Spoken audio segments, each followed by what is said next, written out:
Assalamualaikum warahmatullahi wabarakatuh. Perkenalkan, nama saya Asih Trisnanisi, NPM 2203050134, Prodi PGSD kelas 2C. Saya akan menjelaskan tentang fonologi.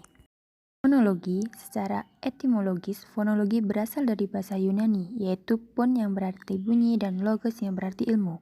Maka secara harfiah, fonologi adalah ilmu tentang bunyi.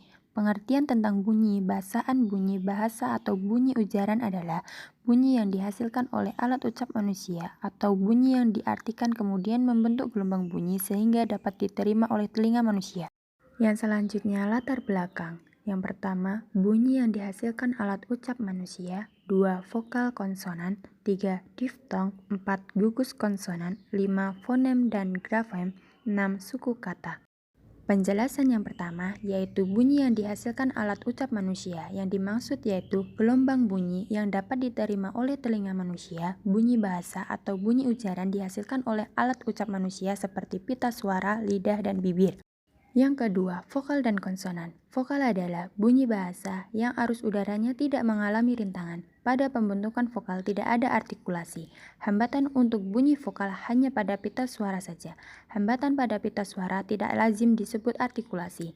Konsonan adalah bunyi bahasa yang dibentuk dengan menghambat arus udara pada sebagian alat ucap. Yang ketiga, diftong. Diftong adalah dua vokal yang diucapkan sekaligus. Gabungan vokal disebut diftong apabila menghasilkan satu bunyi saja. Misalnya a, u pada kata kerbau, ai pada kata santai. Sementara itu gabungan vokal a, u pada bau. Bukan diftong karena menghasilkan dua bunyi. Yang keempat, gugus konsonan. Gugus konsonan adalah deretan dua konsonan atau lebih yang tergolong dalam satu suku kata yang sama.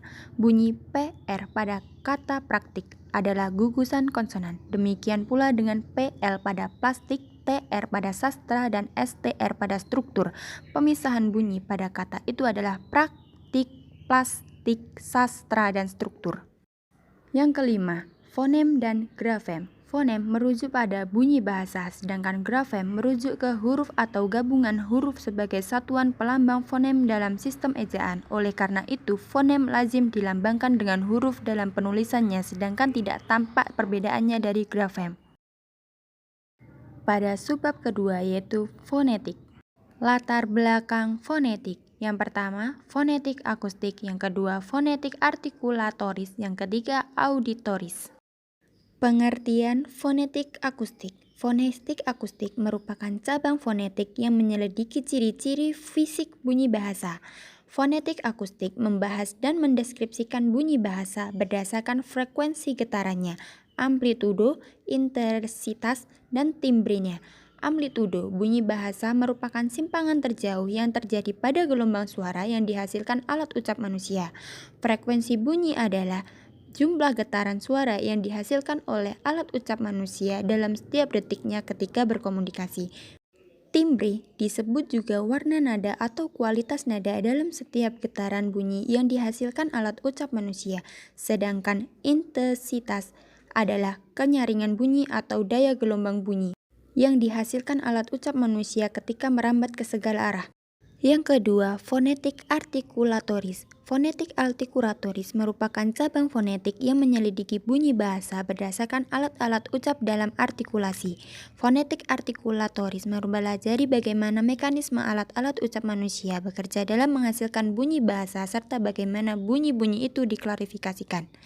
Auditoris. Fonetik auditoris adalah fonetik yang mengkaji dan mendeskripsikan secara mekanisme pendengaran menerima bunyi-bunyi bahasa sebagai getaran udara. Fonemik. Fonemik merupakan kajian fonologi mengenai sistem fonem atau satuan bunyi terkecil yang mampu menunjukkan kontras makna. Fonemik adalah cabang studi fonologi yang mempelajari bunyi bahasa dan memperhatikan fungsi bunyi tersebut sebagai pembeda makna. Sekian penjelasan dari saya. Bila ada salah kata, mohon dimaafkan. Wassalamualaikum warahmatullahi wabarakatuh.